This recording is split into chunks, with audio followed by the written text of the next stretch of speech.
Is there an archetypal Teessider? There's certainly been stereotyped Teessiders, but there's certainly archetypal one. I think I am. I was brought up within industry. I was brought up on the banks of the Tees. We love the family around us, and families get split up when something like this happens. And I've got 6 brothers and sisters. There's 7 in my family, and we all live within 2 miles of each other. And I think that's sort of, we're a typical family from this area. Not many want to move out once you've made your friends here.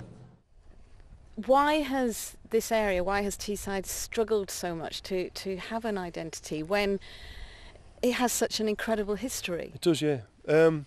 Well, the Georges have been there for 1,000 years on Tyneside, so it's long established, you know. We're like less than 200 years old still, and it takes time. But our story is unique because it was a unique thing in Victorian Britain where there was nothing there. Then all of a sudden there's this massive development made up of people from across Britain, and this great melting pot created within a couple of generations, an accent of its own as well, you know. Because we're not Geordies, and we're not Yorkshiremen. I'm not a Yorkshire person. I'm a Teessider. And that is made up of these different disparate elements with the Cornish tin miners and the Staffordshire iron workers and the Welsh iron. All of them came here, you see, so it's a real mixture. But we've also seen many name changes, so we've gone from the North Riding of Yorkshire to the Teesside County Borough to the County of Cleveland, and the road sign now says part of the historic North Riding of Yorkshire, twinned with Troisdorf, Germany. So it's a bit confusing, you know what I mean? So people don't know where they belong, you know, yet we all come from this same story. Most people in Teesside today can trace their ancestry back to the late 19th century when their ancestors came here, many of them on foot walking from Norfolk, agricultural workers at the time, coming on boats from Cornwall. All to find work all in to the find iron work. mines? All in the iron mines and the iron works, yeah. It was one or the other. And from that came the shipbuilding industry, Smith's Dock at South Bank, Furnace shipyard down at Middlesbrough there. You know, there was a shipbuilding, and then the chemical plant came as a byproduct of all that, you see. So it was totally industrial. Identity. That word again. Teessiders yearning for recognition in their own right, refusing to be overshadowed by their neighbours, yearning for a recognition of their history, their spirit and their landscape. I've always found it difficult to convince outsiders of its particular appeal. But it's starkly clear looking at the view from the top of Eston Nab where this story started. Industry on one side, the most glorious countryside on the other. And standing here, to me it says it all about Teesside, is that the juxtaposition of, you know, literally, it seems like 5 minutes away from each other, you've got huge industry and absolutely stunning, beautiful countryside. Yeah. But the view is compelling on both sides to me. Totally, it's absolutely. Not to everybody, but it is to me. I mean, you know, when I was a kid, I'd run up here and sit on the top of this hill, and you'd look down on where you lived, you'd look for your street in the distance and the tiny toy cars. It's like a living map. And then to come across here and head over the top of the moor and head towards the hills there, I mean, that's a national park. We're looking at the North York Moors National Park, and that was like real wilderness. You know, you're in a world of your own. I used to imagine that was the sort of Rocky Mountains or something, you know what I mean? But for how long will this industrial landscape remain? The industry may be an eyesore to some, but it's also the lifeblood of this community. So as hope is running out for the last blast furnace at Corus to be reactivated, maybe the reality is that before long this landscape will change, with little evidence remaining of the industry which has been at the heart of this community for so long, just as any signs of the old iron mines under Eston Nab, where this story started, have disappeared. The human spirit will always survive, and optimism, won't it, really? It's the only thing that keeps it going, really.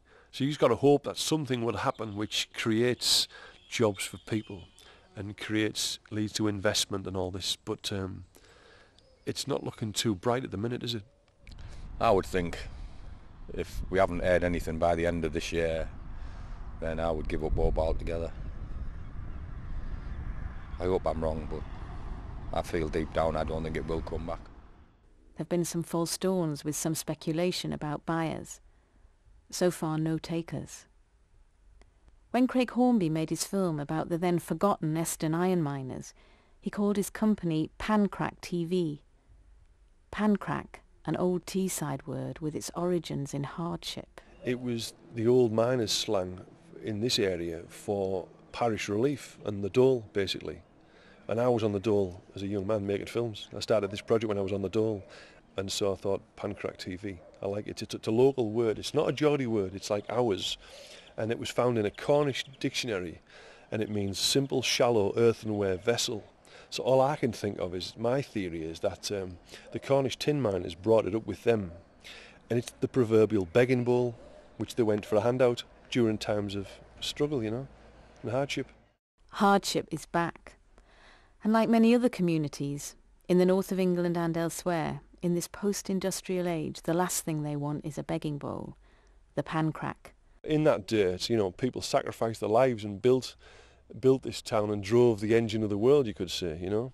And that's something to be celebrated, that human endeavour, you know, that resilience of communities in this area, because everybody in pretty much this area has it running through the veins of it's in the blood, you know, iron and steel, you know. We have immense pride. Immense pride. It didn't matter where you went in the world, Australia or anywhere else, you could find pieces of steel from Teesside, and you'd have Middlesbrough, Dorman Long wrote on it. And that was a source of immense pride, both to me and everybody else who worked there. It isn't right that it was just a job. It was more a way of life. You accepted where you worked, but you didn't want to sing the company song. It's not about the company. It was about the people who worked there, and the people who worked there were the only constant part of it. Unfortunately, we taught the rest of the world how to do it, and now they're teaching us. And all our natural resources, as you say, you've been and had a look at the old mines, we've used all ours up.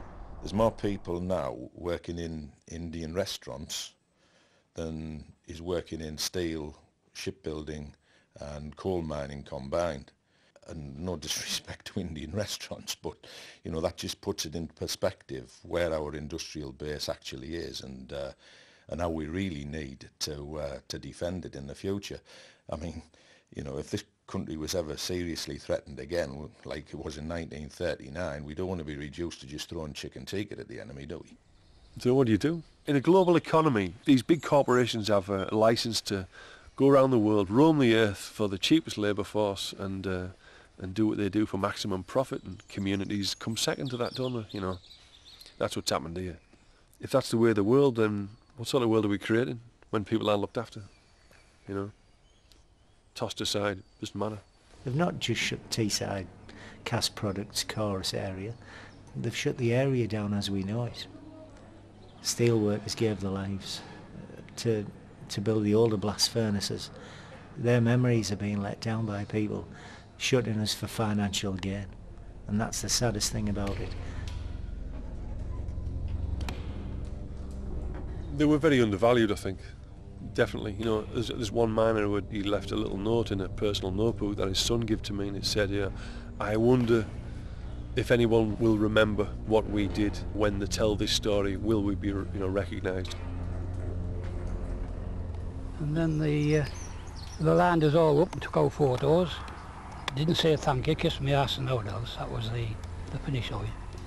And when the tipyard bell stopped ringing that day, Essen died then, and it was a way of life that finished when the tipyard bell rang that day.